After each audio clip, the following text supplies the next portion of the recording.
Hello guys, it is me again, it's HorrorFan34, and welcome back to another video. This is going to be another list video. Since I've been doing these top 20 lists recently, I did my top 20 favorite horror films from the 2000s and the 1990s. So why don't we go back to the 80s? Let's do my top 20 favorite horror films from the 1980s. So this is from 1980 to 1989. And once again, these lists are really tough to make because there's a lot of choices I could have chose from. But these are the top 20 ones that stuck out to me personally. So without further ado, let's get on to my top 20 favorite horror films from the 1980s. So let's get started. Coming in at number 20 would be The Return of the Living Dead, which I really enjoy. The Return of the Living Dead. It's one of my personal favorite zombie films. You know, it's just a fun 80s zombie film that I don't think needs no explanation whatsoever. It's probably one of the most popular zombie films out there, along with George Romero's like Dawn of the Dead, Day of the Dead kind of like movies. But it's a really well done zombie film. It's a great one from the 80s as well. Coming in at number 19 would be Creepshow, the first Creepshow film. I really do enjoy Creepshow 2 from 1987, but the original Creepshow has always been a classic film to me, and thankfully, finally, that Scream Factory is giving it a special edition, collector's edition, with some features on it, because for the longest time, Creepshow here in the U.S. was bare bones on DVD and on Blu-ray too. I know that it got a special edition overseas. I think it was in England, I think it got a special edition. I don't remember for sure, but I know like overseas they had like a special edition of Creepshow. And I know they also came out with that making of documentary for Creepshow with a lot of stuff on it. So hopefully with this Scream Factory release we can get like the features, like, you know, commentary and things like that. You know, we get some interviews maybe with Stephen King or, well, of course, George Romero, no longer with us anymore, which stinks. I really miss George Romero a lot. You know, I just think that the original Creepshow is just a classic anthology film. It's such a well done movie. You know, it's just such a great anthology. You know, the one with Leslie Nielsen and Ted Danson is probably my favorite one. Really enjoy the Crate one. It's such a well done anthology horror film. I mean, there's no introduction whatsoever about Creepshow. It's a well done film, very well done. And hopefully on that special edition, I'm really looking forward to the Scream Factory release. We can get a lot of features on that, like commentary, interviews, behind the scenes, things like that. So that'd be really. So it's really cool to finally see a collector's edition of Creepshow, because it really deserves it. It's a well done anthology. Coming in at number 18, speaking of zombie films, number 18 is Day of the Dead. Probably my favorite of the George Romero zombie films. I love the whole underground setting, and I really like the cast. You know, Joe Polito, the guy that plays Bub.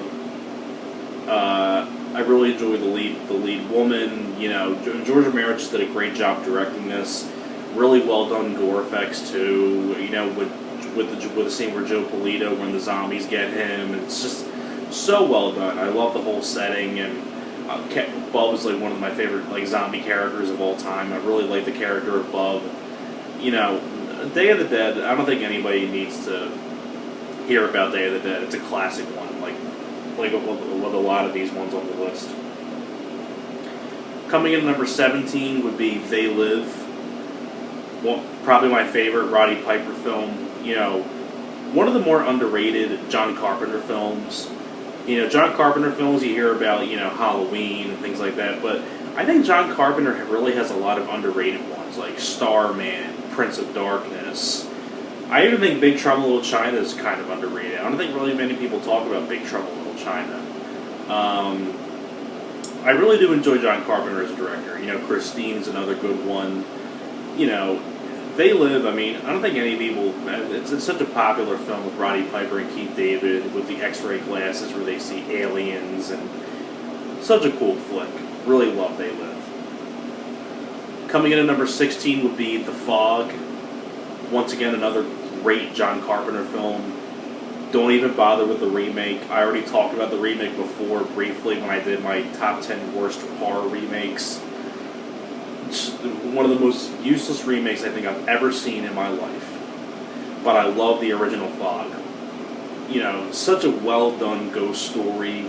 It's such a great atmosphere. It's a really good cast. It's directed very well by John Carpenter. It's got really good music. You know, the original Fog has a lot going for it. It's a well-done ghost story film. Coming in at number 15 would have to be the original Sleepaway Camp. You know, Felissa Rose. You know, it's just has one of the best twist endings of all time. The twist ending is still one of my all-time favorite twist endings of all time. It's such a well-done twist.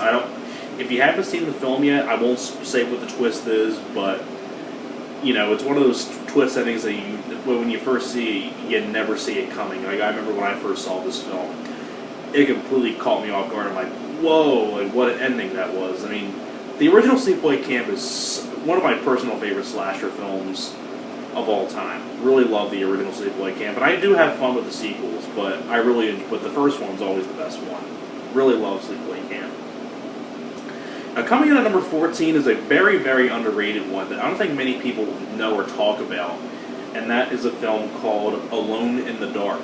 No, not to be confused with the Uwe Boll one that was based on the video game. No. That's not that one. This Alone in the Dark was from 1982, I believe, and it has a really cool cast. Martin Landau, may he rest in peace. You know, Jack Palance, he's no longer with us. Donald Pleasant's no longer with us. Such a really good cast, but it's basically about Donald Pleasance's character runs this mental facility, and you have these four main mental patients in there. Two of them are Martin Landau and Jack Palance, and basically, and one of the other ones is actually Erland Van Lith, Dynamo from The Running Man, who I know he's no longer with us anymore either. So a lot of people in this film are no longer with us, and you have Dwight Schultz in the film from the A-Team TV show as one of the doctors who works at the mental facility with Donald Pleasance's character. And basically what happens is there's this blackout, and the mental patients escape from the mental asylum, and they start going out and terrorizing the town during this blackout. Such a cool film. I mean, Martin Landau is so good in this movie. You know, it's just really cool seeing all these actors together in one movie, and it's a really well done film. It's directed by Jack Shoulder, same guy that did Renegades with Kiefer Sutherland and Lou Diamond Phillips, and he also directed Nightmare on Elm Street 2, which I think is underrated. But Alone in the Dark is a really good one too, if you haven't seen it. Coming in at number 13 would be My Bloody Valentine, the one from 1981. I believe it was 81. I could be wrong on that, but, well, let me check real quick just to be sure I'm not screwing up the years. But My Bloody Valentine, yeah, I was right, it was 81. My Bloody Valentine is just one of those slasher films that I really love as well. I love the whole, that it takes place, like the mine setting, and I love the cast. It's such got well done gore and all that stuff. I really love the original My Bloody Valentine. Really enjoyed the film.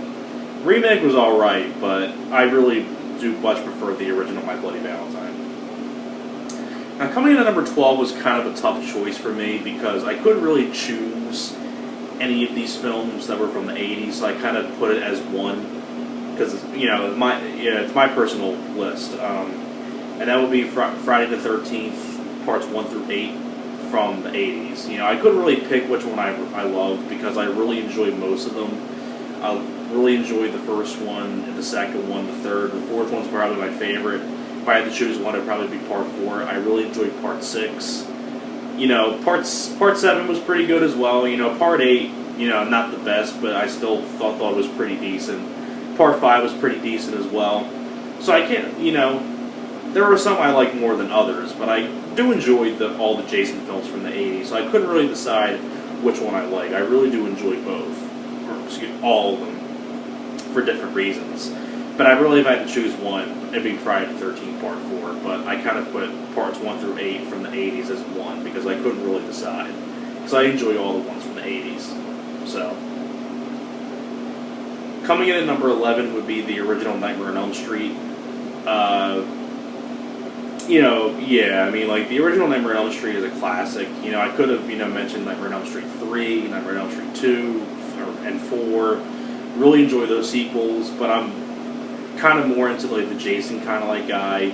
I do enjoy the Freddy films, but I think the original Nightmare on Elm Street stands out the most from all the other ones. Where I think, to me, the Jason films, like, each have their own moments in them. Like, because I'm much more of a Jason Voorhees fan. I'm a big Friday the 13th fan. So I enjoy Jason Voorhees more, but I really like Freddy Krueger. But the original Nightmare on Elm Street is just the one that stands out to me. It's a classic, great cast: John Saxon, Heather Langenkamp, Johnny Depp, Robert Englund, of course, as Freddy Krueger is just legendary. It's probably my personal favorite Wes Craven film. I miss Wes Craven a lot. But the original Nightmare on Elm Street, I don't think many people need to have no introduction whatsoever. So that's going to be 20 through 11. I'm going to get to the top 10 in the final part. So I will see you guys in the final part.